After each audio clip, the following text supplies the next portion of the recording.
지금 이 순간에도 저탄고지 다이어트를 하고 계시는 분들 중 상당수가 몸에서 엄청난 경고 신호를 받고 있는데도 그걸 그냥 당연한 과정이라고 착각하고 넘기고 계실 거예요. 오늘은 그 부작용에 대해서 얼마나 심각한지 근거를 가지고 하나씩 짚어드리려고 합니다. 입에서 아세톤 냄새가 나서 가글을 아무리 해도 안 빠져서 사람 만나는 게 겁났던 경험, 똥이 냄새가 너무 심하고 방구 냄새가 너무 심하지만 너무 창피해서 피했던 경험, 생리가 한 달에 3번씩 오거나 아예 멈춰버린 경험, 정제 탄수화물을 줄이자 라는 말이 어느새 탄수화물을 아예 끊고 식이섬유를 끊고 이런 말로 오해되고 있습니다. 이 둘은 완전히 다른 얘기인데 많은 분들이 하나로 뭉뚱그려서 극단적인 선택을 하고 그 결과로 지금 이야기할 부작용들을 엄청나게 많이 겪고 있습니다. 이 중에 하나라도 공감이 되신다면 오늘 영상 끝까지 보셔야 해요. 지금 겪고 계신 게 다이어트니까 당연한 과정이 아니라 몸이 죽어가고 있는 명확한 경고입니다. Only you. 실제로 다이어트나 건강 정보를 좀 많이 보셨다면 이런 말을 들어보셨을 거예요.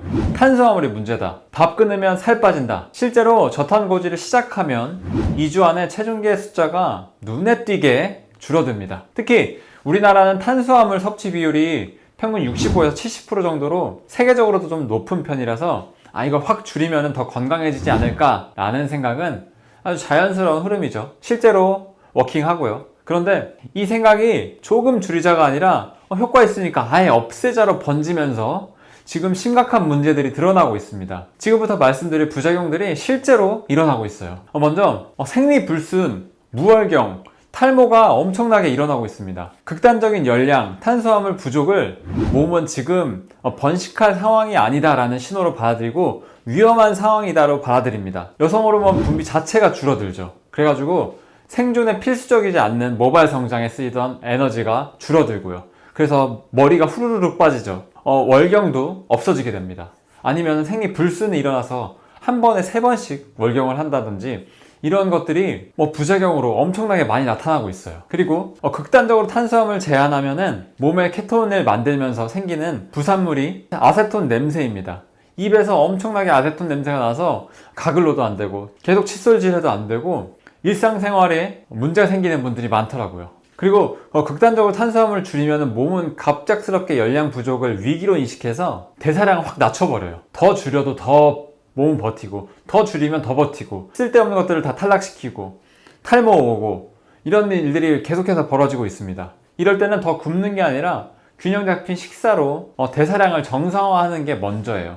그리고 케톤식 관련해서 36개 연구 2,800명을 메타 분석한 결과 신장 결석 발생률이 5.9%로 올라갔어요. 일반 인구가 0.25%에서 0.3%인 거를 감안하면 거의 20배에 달합니다. 지금 저탄고지를 하고 계신 분들 상당수가 이런 위험 구간에 일반인보다 20배 더 위험한 구간에 들어가고 계신 거예요. 그리고 고기만 먹게 되면 왠지 뼈도 튼튼해지고 근육도 성장할 것 같잖아요. 하지만 탄수화물이 없으면은 그 모든 게 없어집니다.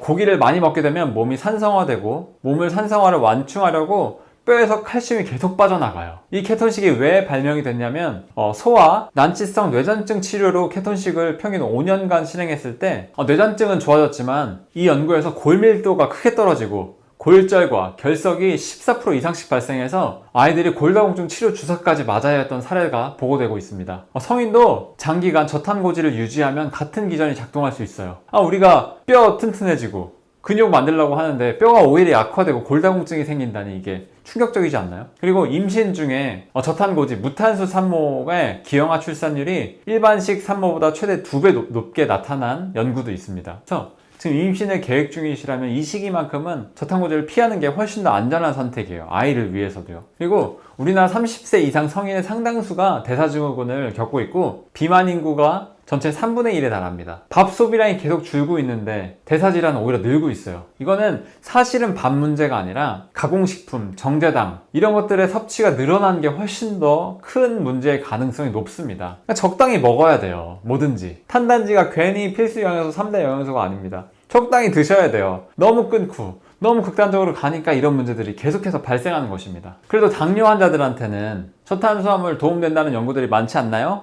이렇게 물어보실 수 있어요. 근데 이거는 단기적, 치료적 개입이지 건강한 일반인이 몇 년씩 유지하는 트렌드와는 아예 전제가 다릅니다.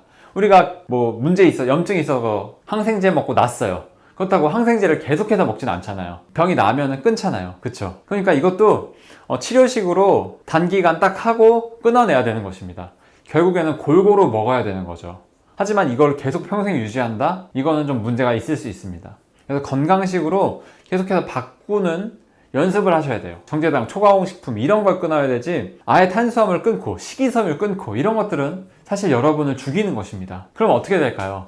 제가 위에 말씀드린 부작용들 이런 것들을 겪고 계신다면 먼저 정제 탄수화물을 줄이고 통곡물과 다양한 채소, 과일, 단백질을 골고루 먹는 방식을 선택해 보세요. 그리고 운동을 병행하는 것, 운동을 조금씩 시작하는 것, 이것만 지켜도 정체기 없이, 호르몬 문제 없이 사회생활도 포기하지 않으면서 충분히 건강하게 체중을 관리할 수 있습니다. 그러면 왜 우리가 탄수화물을 끊으면 안 될까요?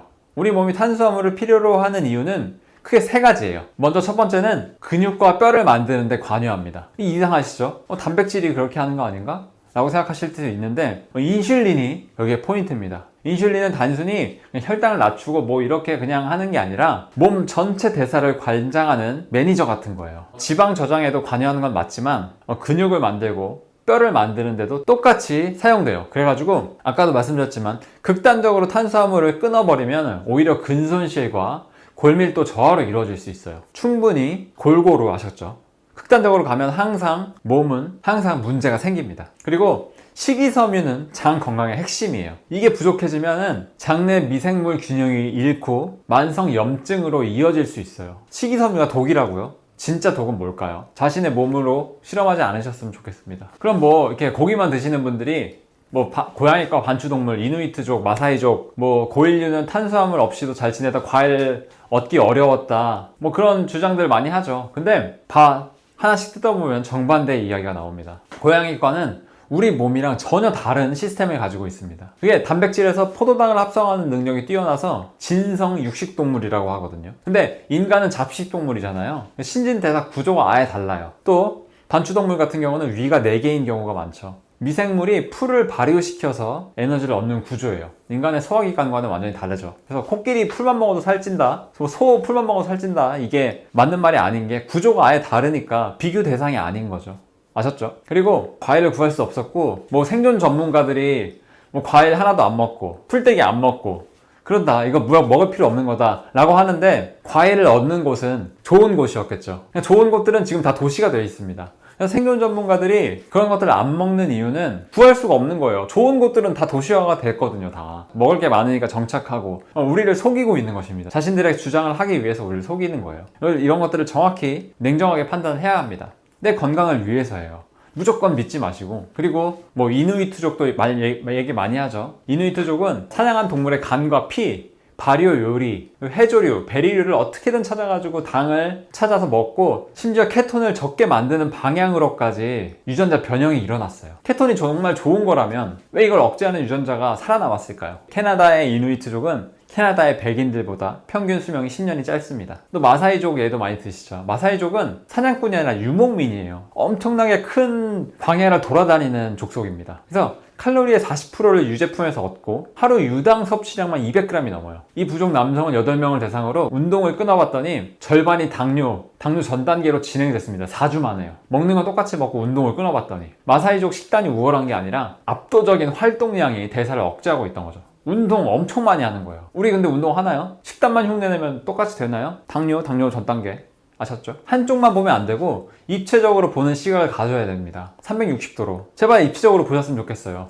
이런 단순한 얘들이 머리에도 팍 박히고 쉽게 느껴질 수 있어요. 단어만 꽂히고. 하지만 세상은 복잡하고 다양하고 입체적으로 봐야지 진실을 알 수 있습니다. 뭐가 중요한가요? 뭐가 중요한지는 여러분이 선택하셨으면 좋겠습니다. 저탄고지가 단기간에 체중을 빼는 데는 분명히 효과가 있어요. 카니버어도 효과가 있겠죠. 근데 부작용이 지금 이 순간에도 나타나고 있다면 그거는 참고 넘어가야 할 게 아니라 바꿔야 된다는 신호입니다. 사실 저도 30kg를 넘게 감량하고 5년 넘게 유지하고 있는데요. 그 방법은 저탄수화물이 아니었어요. 오히려 고탄수화물을 마음껏 먹으면서, 좋은 탄수화물을 마음껏 먹으면서 허기짐 없이 뺐습니다. 그게 어떻게 가능한지 궁금해하셨던 분들은 고정 댓글 한번 확인해 보세요. 이 영상이 도움이 되셨다면 지금 저탄고지로 부작용을 겪고 계신 분들, 남몰래 혼자 힘들어 하시는 분들에게 보내주세요. 감사합니다. 건강하세요. 올리였습니다.